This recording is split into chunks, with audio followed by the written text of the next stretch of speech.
আসসালামু আলাইকুম বন্ধুরা, কেমন আছেন সবাই ভালো আছেন। বন্ধুরা আমরা এখন আছি কাতারের লুসাইল মেরিনা টাওয়ারের সামনে, মুন টাওয়ারের সামনে। অনেক সুন্দর একটি টাওয়ার। আর এখান দিয়ে আছে ঝর্ণা। আমাদের পুরো টিম আমরা মোট 6 জন আসছিলাম। এই হচ্ছে আমাদের আলমগীর সাহেব। কি অবস্থা, কেমন আছেন? জি আলহামদুলিল্লাহ।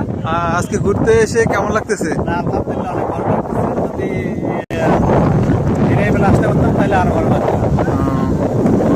কি অবস্থা দেখেন, লুসাইল মেরিনার সৌন্দর্যগুলো দেখেন, ঘুরে ঘুরে আসেন। দেখতেছি, তবে আলহামদুলিল্লাহ ভালো লাগতেছে কাতার শহরটা।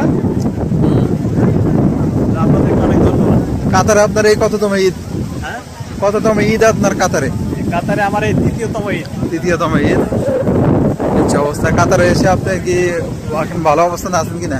জি আলহামদুলিল্লাহ, আল্লাহকে শুকরিয়া, আলহামদুলিল্লাহ ভালোই আছি, ভালো অবস্থানে আছি। আমাদের গ্রুপ ছবি তুলতে ব্যস্ত। এই হচ্ছে আমাদের মামু কি অবস্থা? ঘুরতে এসে কেমন লাগতেছে?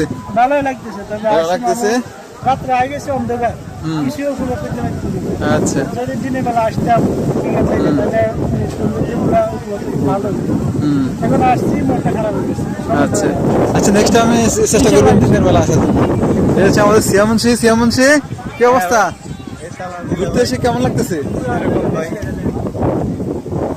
আর এই হচ্ছে আমাদের সাধারণ বাচ্চা, ছবি তুলতে ব্যস্ত। বাচ্চা, কি খবর, কেমন লাগতেছে? অনেক ভালো।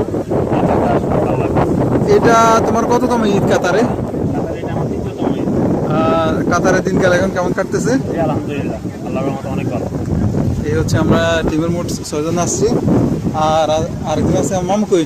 কাতারে কেউ আসতে চাইলে আসতে পারে। আসতে পারে, কোনো সমস্যা নেই। ঘোরার মতো জায়গা আছে, ঘুরতে পারেন। যারা ভিজিটে আসতে চান তারাও আসতে পারেন। না মামু, যে মোবাইল এই হচ্ছে অবস্থা। তবে দিনের বেলা আসতে পারলে আরো অনেক উপভোগ করা যাবে।